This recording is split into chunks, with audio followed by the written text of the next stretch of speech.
नमो बुद्धाय. आज आपण पाहणार आहोत यज्ञ यागावर विश्वास ठेवणे हा अधम्म आहे. ब्राह्मणी धर्म हा यज्ञावर आधारलेला होता.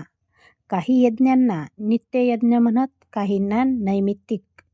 नित्ययज्ञ हे अनिवार्य कर्तव्य होते आणि त्यापासून फळ मिळो किंवा न मिळो ते करणे आवश्यक होते. नैमित्तिक यज्ञ हे याजक सांसारिकांच्या काही इच्छापूर्तीसाठी केले जात.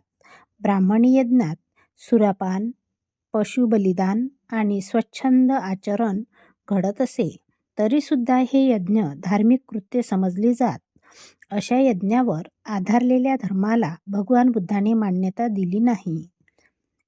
जे अनेक ब्राह्मण भगवान बुद्धाजवळ यज्ञ हा धर्माचे अंग नव्हे या त्यांच्या मताबद्दल वाद घालण्यासाठी जात, त्यांना भगवान बुद्धाने आपल्या मताची आधारभूत कारणे सांगितलेली आहेत. असे लिहिलेले आहे की 3 ब्राह्मणांनी त्यांच्याशी वाद केला. ते 3 ब्राह्मण म्हणजे कूटदंत, उज्जय आणि उदाई. कूटदत्त ब्राह्मणाने भगवान बुद्धाला यज्ञाबाबत त्यांची मते विचारली. तथागत बोलले, ठीक आहे ब्राह्मणा, मी बोलतो ते सावधान चित्ताने ऐक. कूटदत्त उत्तरला, ठीक आहे. आणि तथागत खालीलप्रमाणे बोलले, हे ब्राह्मणा, फार प्राचीन काळी महाविजेता नावाचा एक पराक्रमी धनसंपन्न राजा होऊन गेला. सोने रुपे, उपभोगाच्या वस्तू, धान्य आणि इतर माल याने त्याची भांडारे आणि कोठारे भरून गेलेली होती. एकदा राजा महाविजेता एकटाच विचारमग्न होऊन बसला होता. त्याच्या मनात एक प्रबळ विचार आला. माणसाच्या सुखोपभोगाला लागणाऱ्या सर्व सामानाची माझ्याजवळ समृद्धी आहे. मी पृथ्वीचा चक्रवर्ती राजा आहे. जर मी महायज्ञ करून माझे दीर्घकाळ कल्याण निश्चित केले तर ठीक होईल. तेव्हा त्या राजाचा पुरोहित ब्राह्मण राजाला म्हणाला, राजन, या समयी आपली प्रजा अगदी हैराण आहे. लुटली जात आहे. डाकू नगरातून लुटमार करीत फिरत आहेत आणि त्यामुळे सर्व रस्ते असुरक्षित आहेत. जोपर्यंत अशी अवस्था आहे तोपर्यंत महाराजांनी प्रजेवर यज्ञासाठी कर लागू केला तर ती खरोखर वाईट गोष्ट होईल. परंतु महाराजांनी जर असा विचार केला की मी तात्काळ या दुष्ट लोकांच्या सर्व कारवाया थांबवीन, त्यांना पकडून हद्दपार करीन, त्यांना दंड करीन, त्यांना शिक्षा करीन, त्यांना देहांत शासन करीन, तर या रीतीने या लोकांचा स्वेच्छाचार समाधानकारक रीतीने थांबविता येणार नाही. जे शिक्षा केल्याविना मागे राहतील ते प्रजेला हैराण केल्याशिवाय सोडणार नाहीत. ही दुरावस्था थांबविण्याचा एक मार्ग आहे, तो असा, आपल्या राज्यात जो कोणी गुरेढोरे पाळतो, शेती करतो त्यांना महाराज आपण भोजन द्यावे. शेती पेरण्याला बी बियाणे द्यावे. आपल्या राज्यात जे कोणी व्यापार करणारे लोक आहेत त्यांना महाराजांनी व्यापार करण्यासाठी भांडवल द्यावे. जे कोणी आपल्या राज्यात सरकारी कर्मचारी आहेत त्यांना महाराजांनी भोजन आणि वेतन द्यावे. मग हे सर्व लोक आपापली कामे करीत राहतील आणि देशात उत्पात होणार नाही. राजाचा अधिकार होऊ लागेल. देश सुखाने शांती अनुभवू लागेल आणि जनता एकमेकावर संतुष्ट राहून आपली मुले कडे खांद्यावर घेऊन नाचेल आणि आपल्या घरांची दारे उघडी ठेवून निर्धास्त वावरेल. जेव्हा राजा महाविजेता याने आपल्या पुरोहिताचा सल्ला मानून त्याप्रमाणे केले, लोक आपापल्या कामात मग्न झाले आणि देशात उत्पात करण्याचे त्यांनी सोडून दिले. राजाचा कारभार वाढत राहिला. देश सुख शांती अनुभवू लागला आणि जनता एकमेकावर संतुष्ट होऊन सुखी झाली. आपली मुले कडे खांद्यावर घेऊन नाचू लागली आणि दरवाजे उघडे ठेवून वावरू लागली. जेव्हा सर्व उत्पात शांत झाला तेव्हा राजा महाविजेत्याने आपल्या पुरोहिताला बोलावले आणि म्हटले, सर्व उत्पात शांत झाला आहे. देश खुशालीत आहे. मला आता महायज्ञ करावयाचा आहे. तेव्हा माझे दीर्घकालीन कल्याण साधेल असा महायज्ञ कसा करावा हे आपण मला सांगावे. पुरोहिताने राजाला उत्तर दिले, राजा, आपल्या राज्यात जे जे मांडलिक क्षत्रिय असतील त्याप्रमाणेच राज्यात जे जे मंत्री, अधिकारी आणि प्रतिष्ठित ब्राह्मण असतील, त्याप्रमाणेच जे जे संपन्न गृहस्थ असतील, त्या सर्वांना आमंत्रणे पाठवून कळवावे की मी एक महायज्ञ करू इच्छितो. तेव्हा माझे हित आणि कल्याण जो दीर्घकाळ राखू शकेल अशा त्या महायज्ञास अनुमती द्यावी. हे ब्राह्मण कुटदत्ता, त्या राजाने आपल्या पुरोहिताचा सल्ला मानला आणि त्याने सांगितल्याप्रमाणे केले. क्षत्रिय, मंत्री, ब्राह्मण आणि गृहस्थ या सर्वांनी असे उत्तर पाठविले की महाराज, आपण यज्ञ करावा. यज्ञाला हीच वेळ योग्य आहे.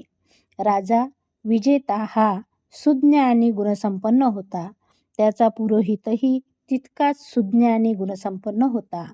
ब्राह्मण हो, तो यज्ञ सुरू होण्यापूर्वी त्या पुरोहिताने त्या यज्ञासाठी काय करावे लागणार होते हे राजाला स्पष्ट करून सांगितले.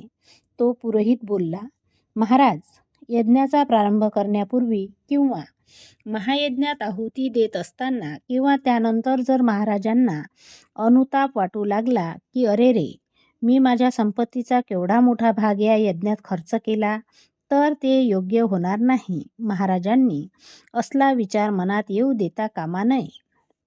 हे ब्राह्मण हो, त्या पुरोहिताने यज्ञाचा प्रारंभ होण्यापूर्वी यज्ञात भाग घेणाऱ्या लोकांच्या पुढे यज्ञानंतर मनस्ताप होऊ नये यासाठी राजाला उद्देशून म्हटले, महाराज, आपल्या या यज्ञात जीवहिंसक त्याप्रमाणेच अहिंसक, चोर त्याप्रमाणे चोरी न करणारे, विषयोपभोगी दुर्वर्तन करणारे, त्याचप्रमाणे त्यापासून परावृत्त असलेले, असत्यवादी त्याचप्रमाणे सत्यवादी, निंदक त्याचप्रमाणे निंदेपासून परावृत्त असलेले, उद्धट त्याचप्रमाणे उद्धटपणा न करणारे, व्यर्थ बडबडणारे त्याचप्रमाणे व्यर्थ न बडबडणारे, द्वेष करणारे त्याचप्रमाणे द्वेष न करणारे, लोभी त्याचप्रमाणे निर्लोभी, दृष्ट दृष्टीचे त्याचप्रमाणे सम्यक दृष्टीचे, असे नाना प्रकारचे लोक येतील.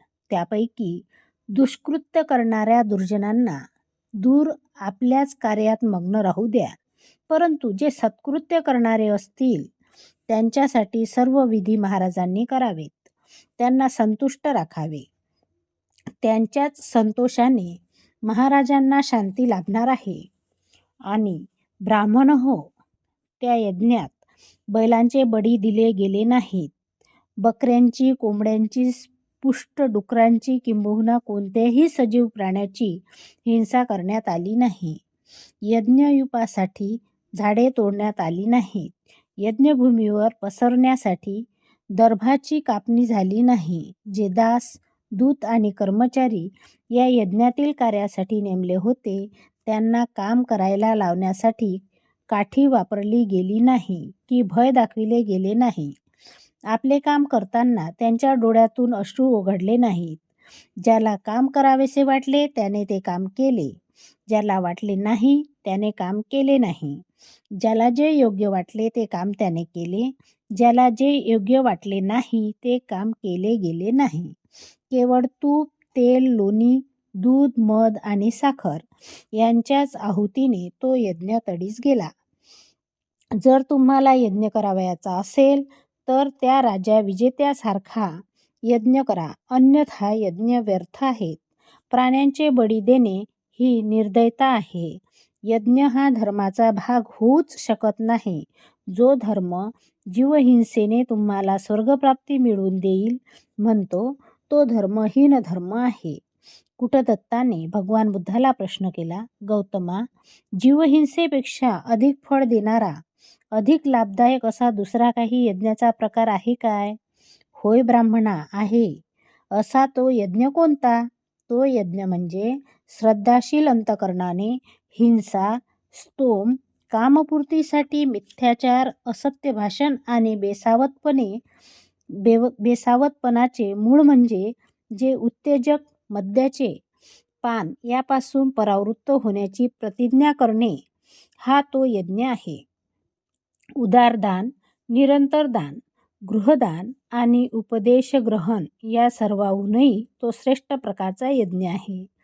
गौतमाने असे भाषण केल्यानंतर कुटदत्त ब्राह्मण तथागतांना म्हणाला, श्रमण गौतमा, तुझे शब्द सर्वश्रेष्ठ आहेत.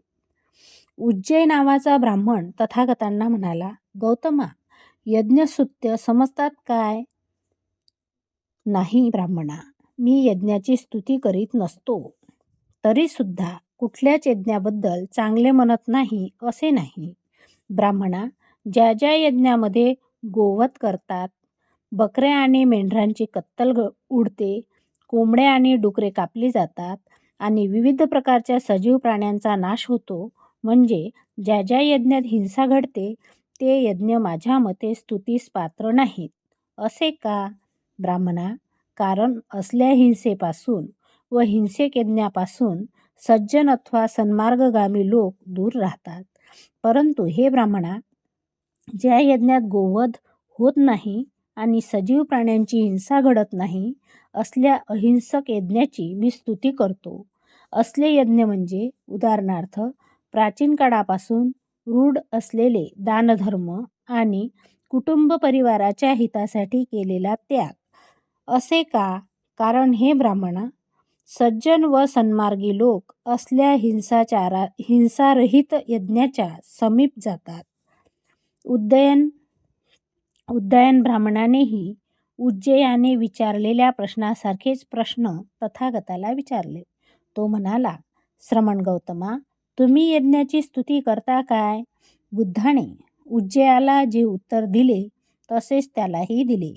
भगवान बुद्ध म्हणाले, ऋतूत केलेले योग्य यज्ञ, ज्यात निर्दयता नाही, अशा यज्ञाच्या जवळ ज्याचे डोळ्यावरील इहलोकीचे अज्ञान पटल नाहीसे झालेले आहेत, असे सत्प्रवृत्त लोक जात असतात.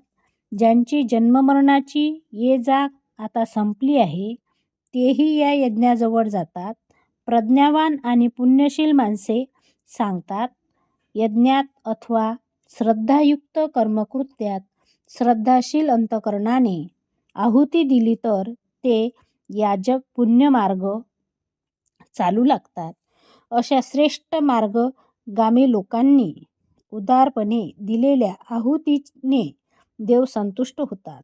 अशा आहुतीने विचारवान माणसे प्रज्ञावान बनतात आणि सर्व दुःखरहित होऊन आनंदमय जगात वावरू लागतात. अशा प्रकारे आज आपण यज्ञयागावर विश्वास ठेवणे हा अधर्म आहे हे बघितलेलं आहे. पुढच्या भागात आपल्याला काल्पनिक अनुमानावर आधारलेला धर्म हा धर्मच नव्हे हे बघायचं आहे. तोपर्यंत नमो बुद्धाय, जय भीम.